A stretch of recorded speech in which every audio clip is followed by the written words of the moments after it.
Hey everyone, I'm Chris, and welcome to EnterVR's VR 101 UX series. Today I'm speaking with Martin de Ronde, or de Ronde. How do you pronounce your name, sir? De Ronde. De It's Ronde. fine. De Ronde. Yes. Martin I'm honored that you're here speaking with me. You're from Fourfield XR, and today we're going to cover the UX behind one of the most profound virtual reality experiences that I have ever encountered, and this is the Anne Frank House VR experience, available on Oculus Quest, Oculus, and is it also on Steam? I'm not sure if I can recall if it was on Steam. I tried it on the Quest. No, it's on Go and on Quest Okay. and on Rift. Yeah, so all three of the Oculus platforms. And it's free till this point, right? Yes. Okay. Yes. And that was a very conscious decision. Speaking of that, I mean, so much of what you had to create had to be conscious. Like it's definitely one of those, because I'll relate to what I experienced. It was when I finished, before I even, before I began talking about it. I don't know if you've become aware, but the Washington Post recently put out an article saying that 66% of American millennials don't know what Auschwitz is, don't know about the 6 million people that were exterminated by the Nazis. It was, and I had to think a little bit about that because I went to high school in San Francisco. A lot of people imagine San Francisco to be this liberal bastion. But funny enough, the history classes, that I took in high school, and mind you, this was like at an urban high school. It was like,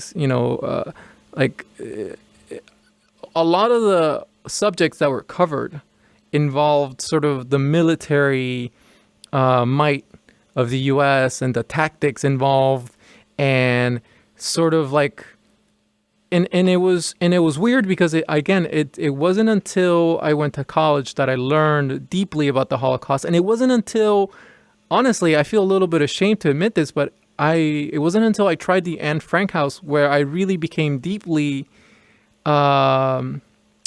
educated about Anne Frank's experience. I've heard of her name in passing, but it wasn't until I tried her experience. And so when I put on the Quest that day about a year ago, and I went into it with zero expectations, zero inhibitions, nothing. I was just like, well, we'll see what this is about. And an hour and a half later, I took off my headset weeping, crying, because I've become so attached to this human being and this beautiful mind full of hope, full of wonder, full of, so much humanity, that immediately, I mean, there was something about it that I could relate to, and it moved me to action. I remember donating to a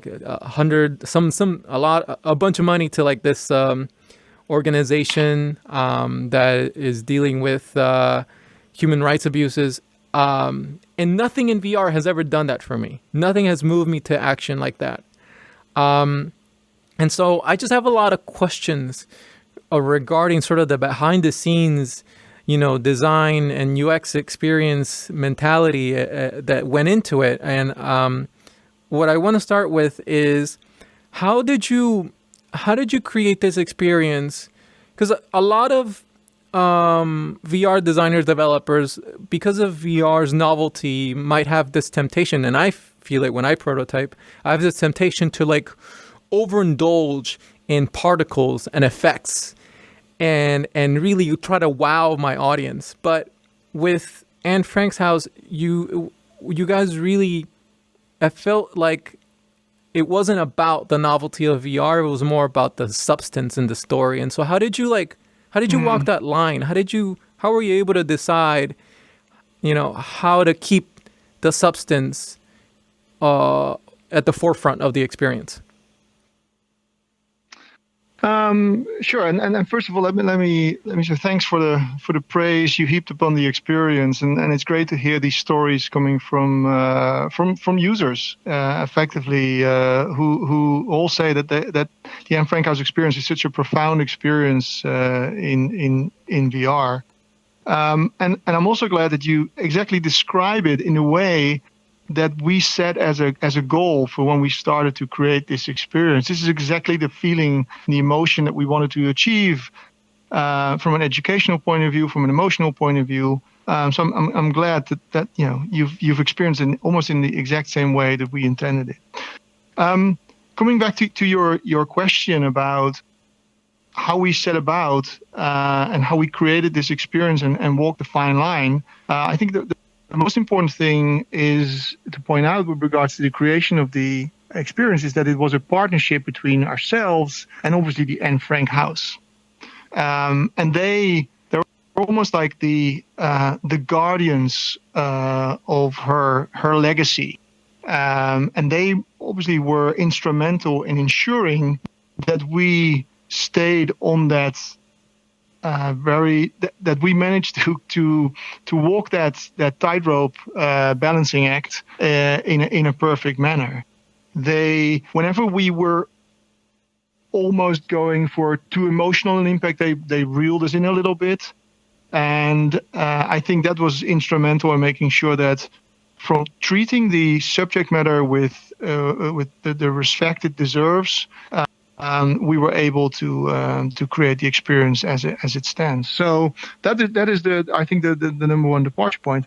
The second thing that we felt was most important. This was a title that we created. We're as I explained to you, that we're a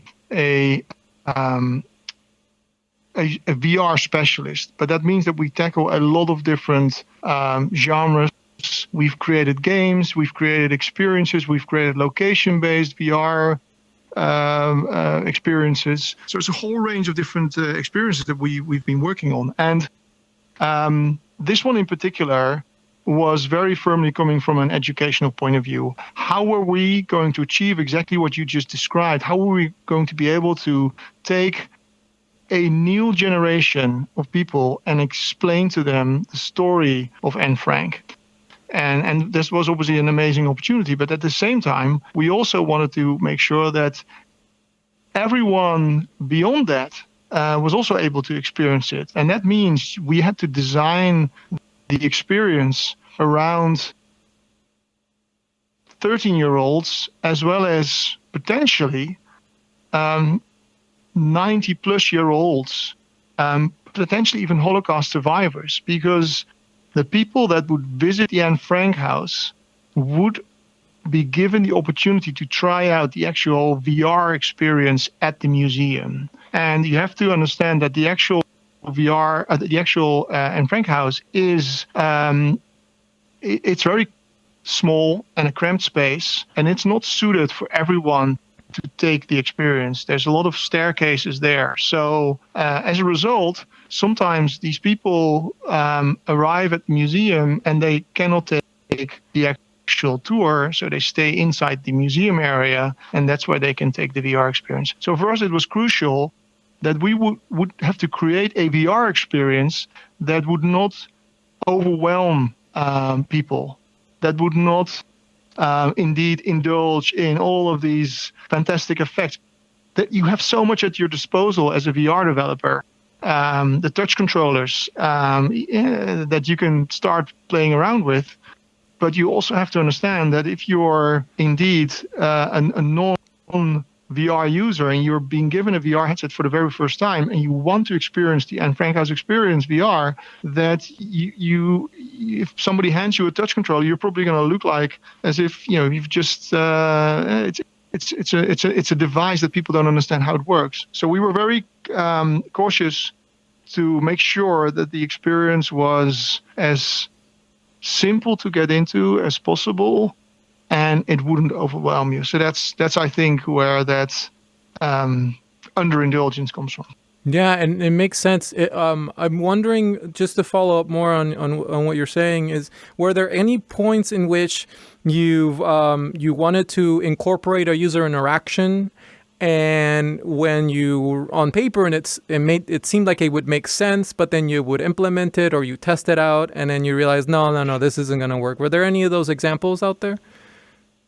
Yeah, I think there's a very clear example, which almost appeared right at the start, where we said, okay, we want users to be able to obviously teleport around, and when we started developing this title, we were, I think, 2 years into the VR, the world of VR, 2 or 3 years. And by that time, there was already quite a few conventions where pressing the stick on your touch controller would actually lead to that famous arc that you could then swivel around the room, and then you release the stick and then you're there. That for us was a no-go right there from the start, because people, as I said, new users to VR, they don't even know how to locate the stick, let alone how to use it. It's not a very accessible way of moving around. We also know that moving around with the stick in terms of free locomotion is not very comfortable. So we had to start looking for we almost had to break the conventions that we'd been building up as a community, as a VR development community over the past 2 or 3 years. We had to break them because we had to basically reinvent it for indeed people that have never used a VR headset before, because these are the kind of people that take these experiences. If we were developing some kind of hardcore game, no problem. You know that your users are already accustomed to that. But this was different. It was crucial for us that everybody could take the experience without a tutorial, without having to understand the notion of VR touch controllers. Yeah, absolutely. I want to keep going with questions. So. Again, you mentioned something about you being very conscious about what went into the design of the experience, and I'm curious to know, so why not show not just the house, but also perhaps the camps where Anne and her family were imprisoned?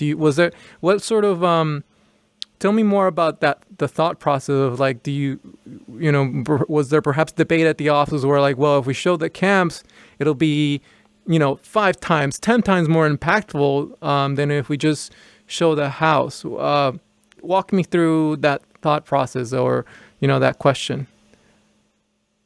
Well, that again was an ongoing discussion at the start between ourselves and the people from the Anne Frank house, where the vision was to take you on a journey through the secret annex. That was the original statement. And of course, we could have at the end of the experience said, for dramatic effect, let's immerse people into the atrocities of the camps. But it was very clear to us that was not part of the story that we wanted to tell. It was a story about the secret annex. And it was clear from our collaboration with the Anne Frank house that's exactly the kind of dramatic effect that they weren't looking for. This is the story we're telling. Their house, the Anne Frank house experience, the physical one, obviously has the secret annex that you can visit, and then at the end you arrive at the exhibition, and that they obviously show the pictures of the camps, and they tell the story of what happened in the camp. So you get the initial experience of seeing where the people were hiding during the war, and then you get to see what happened to them after they were taken prisoner. So I think it's important. It was important for us to stick to that original vision. We wanted to tell the story of the secret annex, and I think even if we'd gone for the dramatic effect, I'm pretty sure that Anne Frank house would have actually reeled us in again. And I'm also not sure if it would have if we would have been able to make that work, the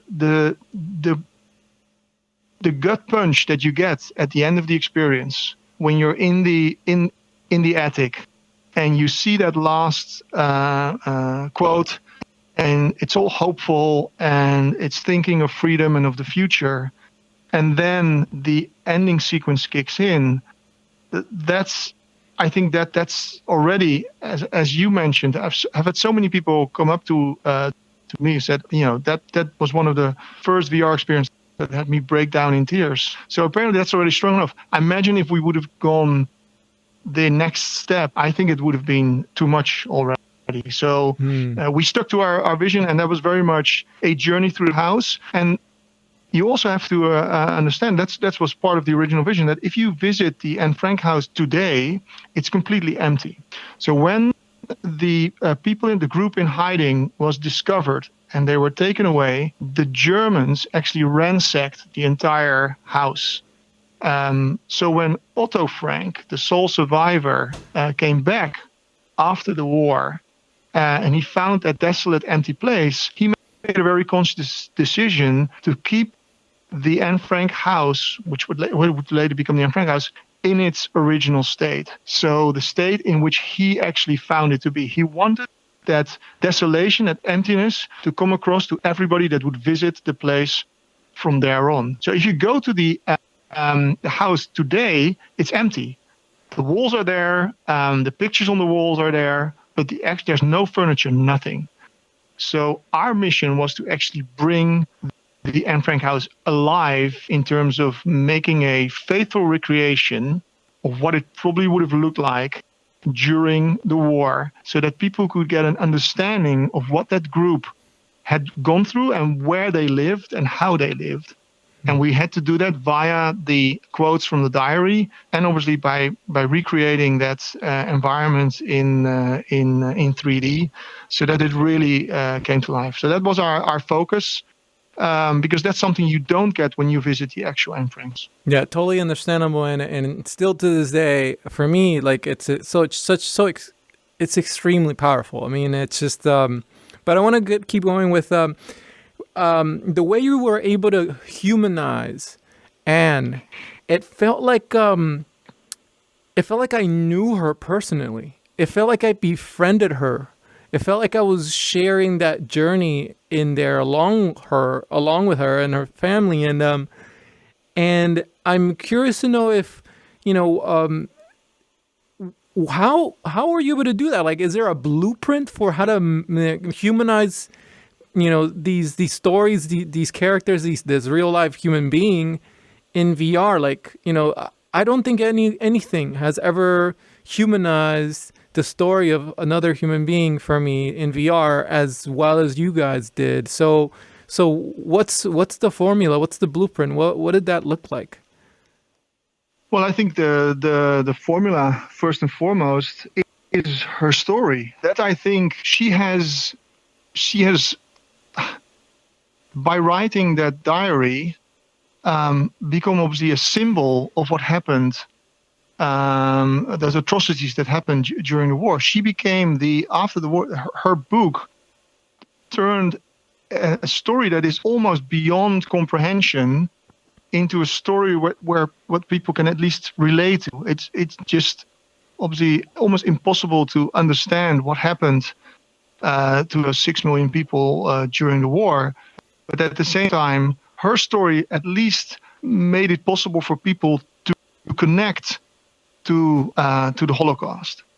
And we took her story as a departure point. We went through her entire diary, and there's obviously some really powerful quotes in there that to this day still get quoted by many people. But at the same time, there's powerful quotes in there that also directly tell a story in a single sentence almost.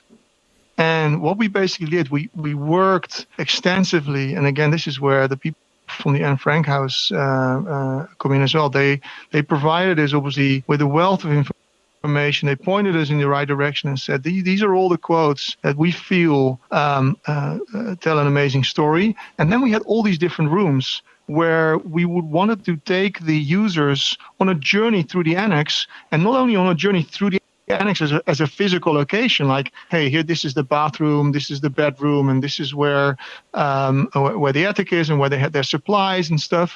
No, we wanted to take them on a journey through the location, but also a journey through time, and also a journey through all her emotions. And we only could use approximately 20 to 25 quotes for that, because for copyright reasons, you cannot quote in an unlimited way from the diary. So we were able to take 21 quotes as a maximum. And with that, we had to forge our story. And then I come back to the diary, because it's such a powerfully written book that made it possible to tell that human story. So we took those quotes and started piecing it together, almost like a three-dimensional puzzle. Because when you're in the Frank family room, you have the growth marks on the wall, and that's where we started to look for. It's an extremely sad story, of course, that you see these growth marks on the wall. It's what many parents do when their children are growing up. Every year or every few months during their when they're children, they start putting growth marks on the wall or measure them. And then in this room, the growth marks only go so far. And that's such a moving and emotional and sad realization when you see the growth marks of the two sisters only go up until a certain height. That's a story we wanted to tell. So we were looking for a quote that would tell that story. We had our location, and we also had our moment in time fixed to that particular location. And then we went through all the objects and all the different locations in the house and looked for Anne's story to tell. Where could we tell her story that actually was linked to a specific object and linked to a specific location? And then obviously we had to make sure that as you went through the rooms from room to room, it would also still be a somewhat linear story. And again, it's all thanks to the powerful writing of Anne herself that I think we were able to pull it off. So much of the way VR is marketed today is trying to convey the message that here's this magical thing that you put on, that you strap to your head, and you're going to escape from the world. You're going to be augmented with magical powers to become whatever you want and do whatever you want. And I feel like you guys were able to bring that back a little bit and really demonstrate what VR's potential can really be, not just as a tool for escape, which it's great at, and there's nothing wrong with that, but it's also a mirror. It's a mirror to our own humanity. And one of the things that I'm struggling with is, for example, like I used to work as a teenager. I used to work at Alcatraz Island, and I used to give tour guides, and I used to be able to, and I used to be the guy that, like, I would show all the tourists how the cell doors worked, and I would work them. They're like 1932. They're still like, and it's funny because like Alcatraz is one of those places where I've been there, I've slept there, I've hung out with people, spent summers there, and I can go back there over and over and over again. But it's hard to try to, I don't know what it is about Anne Frank's experience where it's a lot harder to, I don't know, to want to go back, because it's just so painful, so difficult to like, to go back to and explore and I don't know what it is. It's a testament to how powerful it is, but it's also, I'm sure, is a challenge for you and the team when so much of VR is, so much of VR, the way it's marketed, it's conveyed. It's, the people are they're telling you to go escape, go play Beat Saber. Again, nothing wrong with that, but like, what's your thought process into this? Like, how do you get more people excited about an experience that's, if you're a human being, is going to make you sad. I don't know. Tell me more about what you think about this. Well, I think it's an interesting point. It's the for us, it was very important at the start of the project that we would be able to convey the sadness of the story. But at the same time, we also had to educate. Our goal is to educate. It's an educational, emotional experience, for want of a better name. And I think when you want to, when you start to educate, the main risk of education is boredom.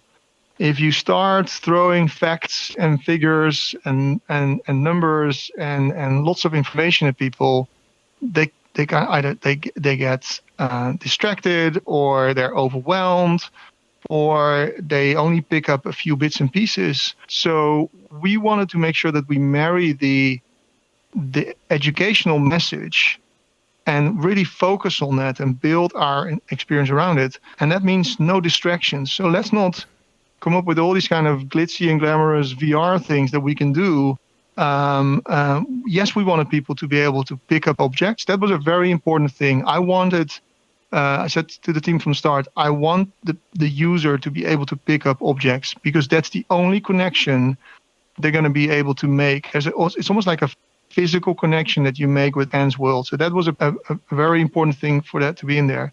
At the same time, we could have gone and allow people to pick up everything.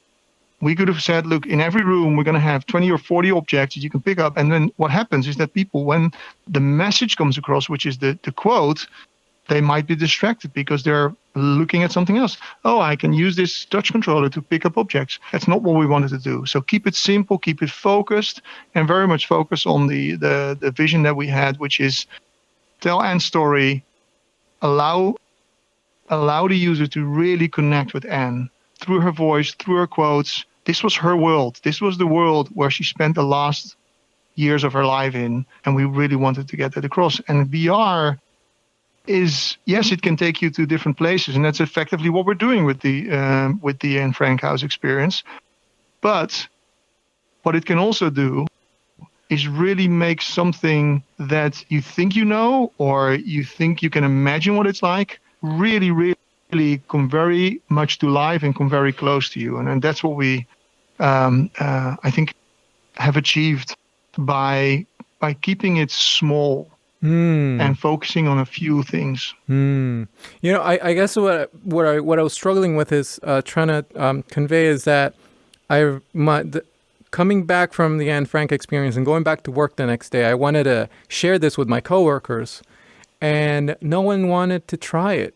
And that made me sad because I wanted more people to put on the headset and try it, but I'm not going to force you. If you don't want to put it on, I can't force you. But it made me sad that no one wanted to try it because, perhaps because I feel like maybe I should have hid how much it affected me, you know, because they saw me and they're like, oh, well, I don't know if I want to end up like Chris. I don't know. But to this day, that's one of those things that makes me a bit sad. I wish I would have been better at, you know, sharing it with others. I don't know. Well, it's obviously it's obviously not a joyful experience in any way. But I've heard stories from people who've tried it that actually weren't feeling happy in their lives at all. But when they tried the experience, it actually, despite the sadness of the story, actually made them realize how important it is to appreciate the world we live in, and also be careful of the world we live in right now and where it potentially is going. So for some people, it does give some people energy, and it's a sad story that tells you and teaches you something, but at the same time, it's a sad story that also can help you overcome today's problems. And that's, I think, also the message that Otto and Anne want to share through the diary is let's take a learning from this. Let's understand each other better throughout the world. Because Otto Frank, when he set up the Anne Frank House, he really wanted it to be a meeting place for all kinds of different people. to take away misunderstandings between people from different countries and different religions, so that it would never happen again.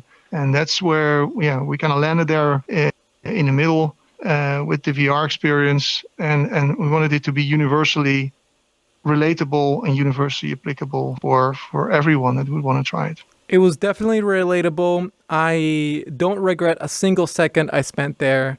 And although painful, it was more valuable. I took more value from it than I could have, than the pain I felt.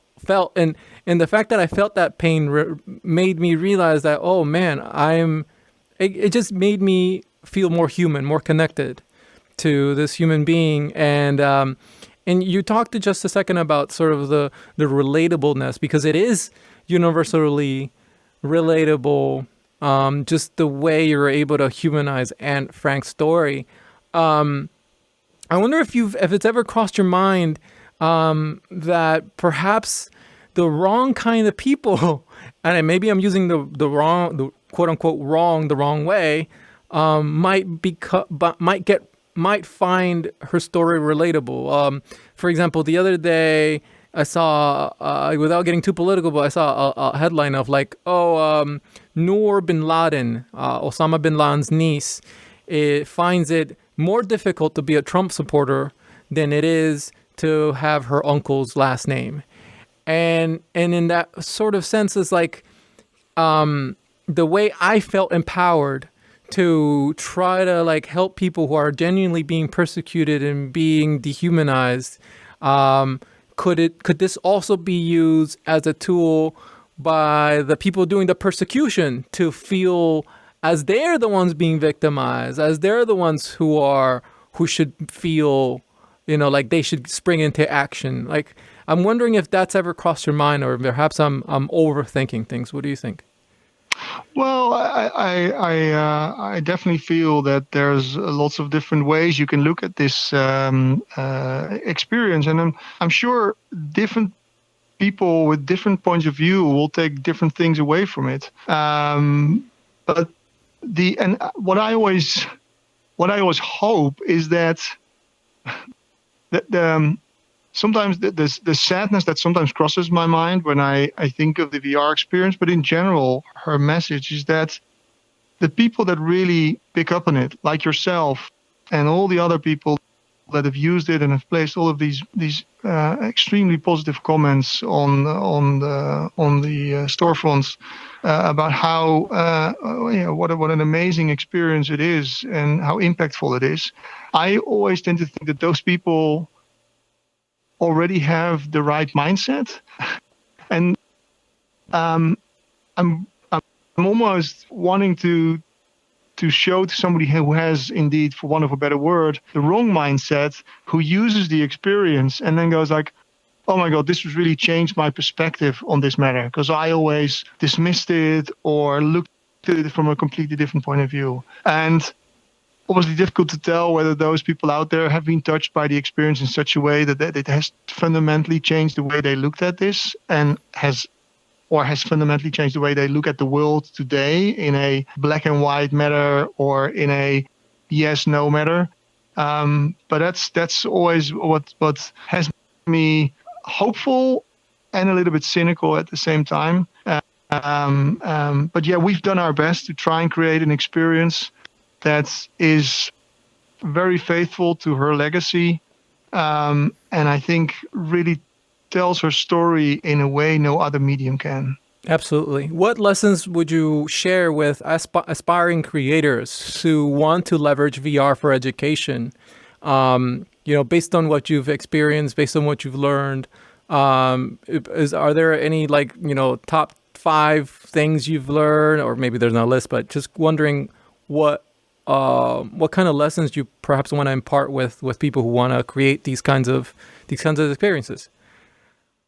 Well, we've worked on the Anne Frank House VR experience. Of course, we've also created the Nat Geo Explore VR travel experiences, which are also partially educational. That was one with And the I think kayak, right? You're kayaking through the icebergs. Yes, yeah, the kayaking. That was one. Yeah. I love that one. Sorry, but that's an awesome one too.